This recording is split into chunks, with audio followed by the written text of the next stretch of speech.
तो सबसे पहले हम समझते हैं कि एनिमेशन है क्या। एनिमेशन की जो नॉर्मल डेफिनेशन वो होती है use of sub sequential images to create illusion of life. मतलब जब आप इमेजेस को एक के बाद एक कतार पे लगाते हैं और जब आप उसको प्ले करोगे तो उससे आपकी एक वीडियो फॉर्मेशन होगी। हर एक वीडियो आपकी इमेजेस से बनी होती है। जो हमारा जो एवरेज है कि कितनी इमेजेस होंगी आपका वो है 24 फ्रेम पर सेकेंड। अभी 24 फ्रेम पर सेकंड आपके परसेप्शन ऑफ ह्यूमन आई की वजह से कि हमारे दिमाग में कितने देर तक आपकी एक इमेज बरकरार रहती है। ये आपका एवरेज है। लगभग सारी की सारी मूवीज़ इसी 24 फ्रेम पर सेकंड के अराउंड ही एनिमेट होती हैं। तो एनिमेशन में बेसिकली आप इमेजेस को एक के बाद एक लगाते हैं ताकि उससे लगे कि मूवमेंट हो रहा है। ये वैसा ही जैसे आपने कभी वीडियो एडिट करी होगी तो आप एक वीडियो के बाद दूसरी वीडियो लगाते हैं ना, ये वैसा ही बस वीडियो की जगह आप इमेजेस सोच लीजिए और हर एक सेकंड में आप 24 इमेजेस को पुट कर दीजिए, तब जाके आपकी एनिमेशन तैयार होगी। एनिमेशन और भी फ्रेम पर सेकंड की हो सकती है। बहुत बार आपकी जो नॉर्मल लो बजट एनिमेशन में 12 FPS, 8 FPS या 18 FPS की भी होती है। और बहुत बार आपने देखा होगा कि आपकी एनिमेशन 30 और 60 FPS तक भी जाती है। सो अब मूव ऑन करते हैं हम टाइप ऑफ एनिमेशन के ऊपर। तो एनिमेशन की 3 टाइप है। सबसे पहला आपका 2D एनिमेशन, इसमें आपके कार्टून्स और आपकी एनिमेस आते हैं। इसमें बेसिकली आपकी ड्राइंग बेस्ड एनिमेशन है। 2D एनिमेशन में आपकी मेनली दो तरीके की एनिमेशन है। एक तो आपकी फ्रेम बाय फ्रेम और दूसरी आती है आपकी rig and twin. Frame by frame में आप सब चीज़ों को ड्रॉ करेंगे और रिग और ट्विन्स में आप बेसिकली चीज़ों को यहाँ से वहाँ मूव करते हैं। ज़्यादातर जो एनिमेशन होती है वो फ्रेम बाय फ्रेम ही होती है और वही है इन बिटवीन आप जिसमें बनाओगे एनिमेशन उसके ऊपर बनेगी। लगभग आपको फ्रेम बाय फ्रेम आनी ही चाहिए अगर आपको 2D एनिमेशन पे जाना है। इसके बाद का जो दूसरी एनिमेशन है वो आपकी 3D एनिमेशन। 3D एनिमेशन में आपके हम 3D मॉडल्स या एसेट्स का इस्तेमाल करते हैं जिसको बाबा मैसेज भी कहा जाता है। इसके आपको पता होगा फेमस 3D मूवीज़ जैसे आपकी हो गई मिनियंस या how to train your dragon.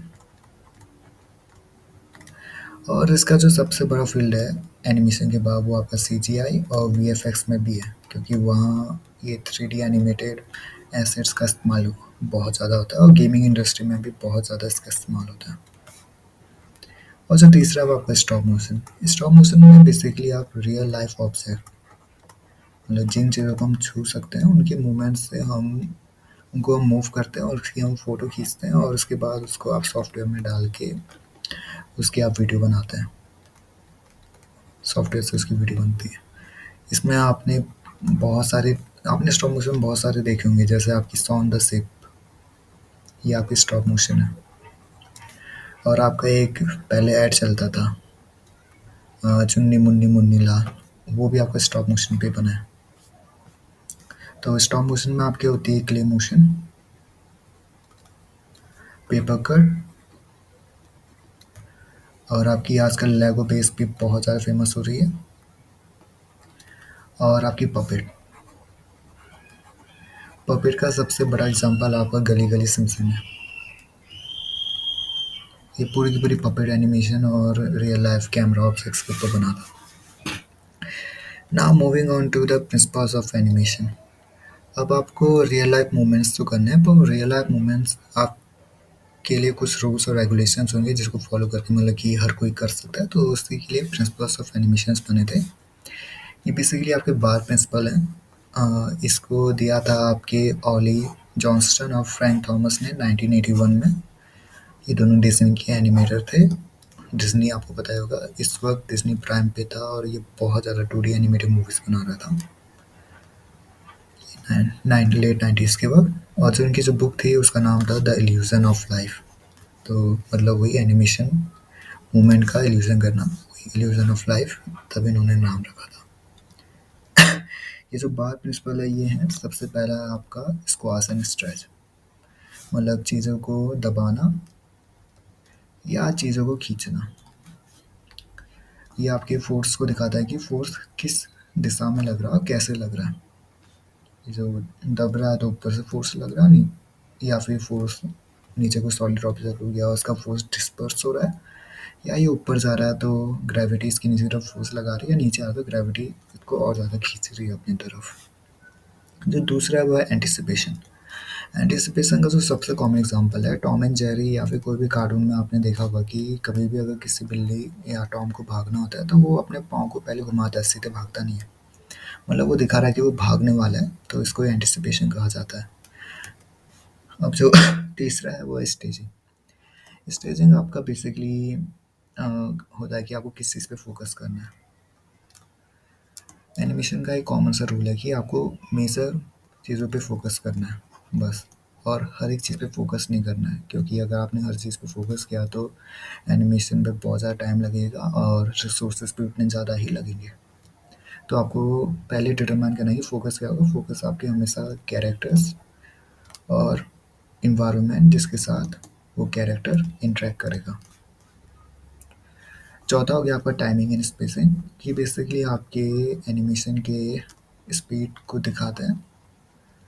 ये थोड़ा सा आपका कॉम्प्लिकेटेड टॉपिक है, पर अभी के लिए आप इतना समझिए कि जो टाइमिंग है वो आपके ड्राइंग्स के बीच में कितनी डिस्टेंस होगी। जैसे आपने एक फ्रेम पे आपने चीज़ों को यहाँ पे को ड्रॉ किया और दूसरे फ्रेम पे आपने चीज़ को यहाँ पे को ड्रॉ किया, इसके ऊपर डिपेंड करता है कि डिस्टेंस कितनी ज़्यादा है इनके बीच में। ठीक है, ये आपकी इनिशियल डिस्टेंस हो गई, यहाँ से यहाँ की तरफ मूव हो रखा है, तो डिस्टेंस के ऊपर डिपेंड करता है। और जो स्पेसिंग है ये आपकी टाइमलाइन पे डिपेंड करेगी। बेसिकली आपकी जो फ्रेम है अभी, जैसे टाइमिंग तो इसका हो गया कि हाँ इन दोनों की जो ड्राइंग से इस पे कितना डिस्टेंस है, क्योंकि ये बॉल यहाँ पे को था, ये पॉइंट यहाँ पे को था पहले वाले में, और दूसरी ड्राइंग पे पॉइंट यहाँ पे को है। पर जो स्पेसिंग है वो डिपेंड करता है कि इन दो ड्राइंग के बीच में कितना डिस्टेंस है, उसको इससे कोई मतलब नहीं है। उसका जो मेन फोकस है वो इन दो के ऊपर रहता है, जो फ्रेम्स है वो कितने ज़्यादा डिस्टेंस पे, और ये टाइमलाइन के ऊपर बहुत ज़्यादा फोकस रहते हैं। और दोनों का इस्तेमाल करके आप एनिमेशन की स्पीड को कंट्रोल कर सकते हैं, और आपको कहाँ पे किसका कैसे इस्तेमाल करने से वो आपकी एनिमेशन सीन के ऊपर डिपेंड करेगा, और दोनों से ही सेम रिजल्ट पाया जा सकता है। पर मोस्ट ऑफ टाइम मैंने देखा कि जो स्पेसिंग है वो ज़्यादा प्रोमिनेंट होती है in comparison to your timing, पर टाइमिंग भी बहुत ज़्यादा इम्पोर्टेंट रहती है। जो पांचवा है वो आपका एग्जैजरेशन। एग्जैजरेशन मतलब कि कोई भी चीज़ को आपको कितना ज़्यादा एग्जैजरेट करना है, मतलब कि बढ़ा चढ़ा के दिखाना है। जैसा अगर कभी भी किसी कैरेक्टर को किसी ने पंच मारा, यहाँ से किसी ने पंच मारा इस कैरेक्टर ने, तो फिर आपने कहोगे एनिमेशन में वो सीधे पीछे नहीं गिरता, वो बहुत ज़्यादा पीछे जाता है, वो यहाँ पे से बहुत ज़्यादा पीछे चले गया। तो वही है, चीज़ों को बड़ा चढ़ा के दिखाने को एग्जैजरेशन कहते हैं।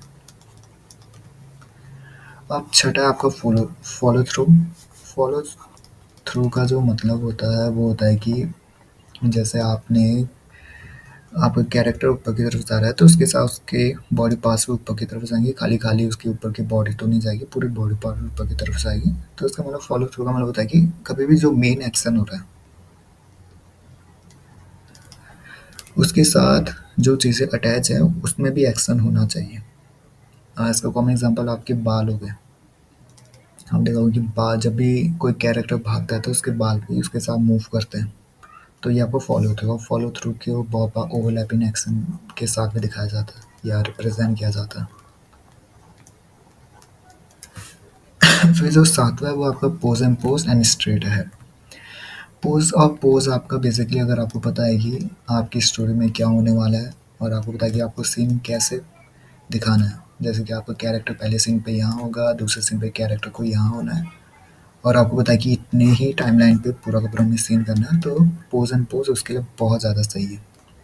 वहीं जो स्ट्रेट एड है ये उसके लिए होता है जब आपको पता ना हो कि मूवमेंट आखिरी बार कब खत्म होने वाला है, कहाँ जाने वाला है, जैसे आपके जिसको आप प्रिडिक्ट नहीं कर सकते, नॉन प्रिडिक्टेबल मूवमेंट्स को स्ट्रेट एड में दिखाते हैं। जैसे आपके हेयर्स हो गए, अब बाल हिल तो रहे हैं पर बाल कहाँ जाएंगे। अब जरूरी नहीं कि बाल आपके पहले फ्रेम पे यहाँ पे तो आगे फ्रेम पे यहीं पे होने चाहिए, वो कहीं भी जा सकते हैं। वो नेचुरल अगर आपने वैसे करके डिफाइन किया तो वो नेचुरल मूवमेंट बहुत कम लगेगा। तो स्ट्रेट हेड का जो बहुत बार इस्तेमाल होता है वो आपकी नेचुरल मूवमेंट्स के लिए होता है। फिर जो आठवां है वो है आपका secondary action. Secondary action basically वो एक्शन जो कॉम्प्लीमेंट करेगा मेन एक्शन को, मतलब कि उसको अच्छी तरीके से दिखाएगा। जैसे अगर कोई कैरेक्टर अगर नाराज़ है तो उसको कैसे दिखाते हैं कि उसने जेब के अंदर हाथ डाला है, शोल्डर ऊपर है और गर्दन नीचे की ओर है उसकी, मतलब कि वो नाराज़ दिख रहा है। तो यही है। और किसी को गुस्सा आ रखा है तो उसके आईब्रोज को बड़ा चढ़ा के दिखाया जाता है, जैसे गुस्से में उसके आईब्रोज को दिखाया जा रहा है कि उसको गुस्सा आ रखा है, और उसके माउथ को भी वैसे करके दिखाया जाता है टीथ के साथ। तो ये उसका सेकंड रिएक्शन हो गया। जो आर्क्स है, आर्क्स को बहुत बार एक और टर्म से कहा जाता है, उसको आपका लाइन ऑफ एक्शन। बेसिकली अगर कोई भी चीज़ एनिमेट करके, चाहे वो आपका हाथों का एक पोजीशन दूसरी पोजीशन पे जाना है या कैरेक्टर का मूवमेंट है, तो वो एक लाइन को फॉलो करती है, मतलब कि एक पर्टिकुलर रेखा को फॉलो करती है। ये आपके नॉर्मल सर्कुलर आर्क हो सकते हैं, स्ट्रेट हो सकते हैं, या पूरे के पूरे रोटेटरी हो सकते हैं। वो आपके सीन के ऊपर डिपेंड करेगा। 10वां आपका slow in and slow out. Slow in and slow out को एक और नाम से जाना जाता है ease in and ease out. ये बेसिकली आपकी जो एनिमेशन है वो आपकी शुरुआत में धीमे रफ्तार से हो रही है। जैसे अगर मैं फ्रेम्स को दिखाऊँ, ये जो आपकी जो एक लाइन है ये फ्रेम है, तो स्लो इन का मतलब है कि शुरुआत धीरे हो रही है तो वो बहुत ज़्यादा नज़दीक होंगे फ्रेम्स और बाद में फैलते जाएंगे। और स्लो आउट का मतलब है कि ये बाद में धीमे की तरफ आ रहे हैं, मतलब फ्रेम पहले तो दूर होंगे पर आखिर में एक साथ हो रहे हैं, मतलब चीज़ों का धीरे धीरे बढ़ना या धीरे धीरे रुकना। स्लो इन या स्लो आउट। 11वां आपका सॉलिड ड्राइंग। सॉलिड ड्राइंग का जो नॉर्मल मीनिंग है वो आपका 3D शेप्स और फॉर्म्स के साथ। बेसिकली आपको एनिमेशन में इनको बरकरार रखना पड़ता है, उसको सॉलिड ड्राइंग कहते हैं। अगर आप ड्रॉ कर रहे हैं 2D एनिमेशन में तब तो आपको ऐसे बरकरार रखना होगा। 3D पे हो तब तो आपको मैसेज को ज़्यादा डिफ़ॉर्म नहीं करना है, मतलब कि उनका ऐसा ना हो कि एक तरफ आपका मैस इतना सा है और दूसरी तरफ इतना एकदम से ना बड़ा हो जा रहा है बिना पर्सपेक्टिव में चेंज आए हुए। तो आपको इस चीज़ के ऊपर ध्यान रखना है। और जो 12वां है वो आपका अपील। अपील ज़्यादातर होता है आपका कैरेक्टर डिज़ाइन, एनवायरनमेंट डिज़ाइन और एनिमेशन किस तरीके का इमोशन शो कर रहा है। मतलब आप इनके ज़रिए प्रॉपर तरीके से जो स्टोरी में जो सेंस है उस वक़्त जो सीन में जो सेंस है, अगर सीन हैप्पी है तो हैप्पी दिखा पा रहे हो या फिर नहीं, सीन अगर गुस्से वाला है दिखा पा रहे हो या फिर नहीं, उसके ऊपर डिपेंड करता है। तो अपील आपका आर्टिस्टिक विज़न या फिर आपके अंदर की जो क्रिएटिविटी है उसको दिखाता है। आप कितने अच्छे तरीके से इमोशंस को दिखा पा रहे हैं। सो ये हैं आपके एनिमेशन के 12 प्रिंसिपल्स। अगर आपको अभी ये चीज़ समझ में नहीं आ रही है तो कोई बात नहीं, आगे जाके हम इनके ऊपर एक्सरसाइज़ेस करेंगे। और जैसे-जैसे आप एक्सरसाइज़ेस करते रहेंगे तो आपके जो एनिमेशन के जो प्रिंसिपल्स हैं ये बहुत ज़्यादा अच्छे होते रहेंगे। मतलब एक एक्सरसाइज़ में हम 1 से 2 या 3 या 4 एनिमेशन प्रिंसिपल्स को लेके जाएँगे और जैसे-जैसे हम आगे बढ़ते रहेंगे तब जाके हम इन सबको इंक्लूड करते रहेंगे। अब ज़रूरी नहीं कि हर एनिमेशन के सेम में सारे के सारे